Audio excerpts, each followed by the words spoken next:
বাংলার মাইক এই সমস্ত কিছু বন্ধ করা যায় যায় না। ইহুদিদের রিফিউজি ক্যাম্পেও এই জিনিস করা যায়নি। আর এখন তো মিডিয়া 24/7 আছে, ইন্টারনেট আছে, সারা পৃথিবী দেখবে। কাশ্মীরের মতন পরিস্থিতি নেই, সারা পৃথিবী দেখবে।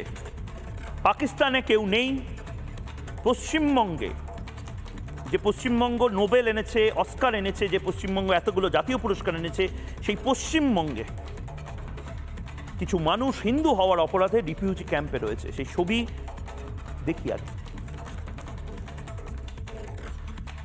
হ্যাঁ, এই স্কুলের সংলগ্ন যে অংশ, সেই অংশে হঠাৎ করেই আজকে ত্রিপল দিয়ে ঘিরে দেওয়া হয়েছে, যাতে স্কুলের বিল্ডিং এর বাউন্ডারি সংলগ্ন এলাকা থেকে ভিতরে শরণার্থীদের ছবি রিপাবলিক বাংলা তুলতে না পারে।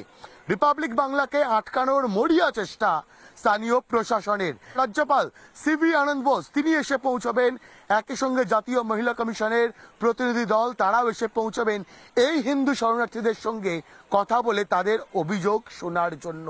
তার আগে হঠাৎ করেই অ্যাক্টিভ মোডে স্থানীয় প্রশাসন। স্কুলের বিল্ডিং এর সংলগ্ন যে অংশ খোলা ছিল, সেই অংশে হঠাৎ করেই ত্রিপল দিয়ে ঘিরে দেওয়া হয়েছে, যাতে কোনোভাবেই রিপাবলিক বাংলা ভিতরের ছবি দেখাতে না পারে। কিন্তু বাংলার মানুষের প্রতি আমাদের দায়বদ্ধতা রয়েছে, সেই দায়বদ্ধতার জায়গা থেকেই আমরা এই মুহূর্তে ক্যাম্পের ভিতরের যে অবস্থা, সেই অবস্থা একটু দেখানোর চেষ্টা করব। জাতীয় মানবাধিকার সংগঠনের যারা সদস্যরা, অর্থাৎ এনএইচআরসির যে প্রতিনিধি দল, সেই প্রতিনিধি দল ভিতরে ক্যাম্পের যারা শরণার্থী রয়েছেন তাদের সঙ্গে বসে কথা বলছেন। এবং এই মুহূর্তে ক্যাম্পে প্রচুর হিন্দু শরণার্থী তারা বসে রয়েছেন, কারণ রাজ্যপাল সিভি আনন্দ বোস আসবেন, একই সঙ্গে জাতীয় মহিলা কমিশনের প্রতিনিধি দল তারাও আসবেন।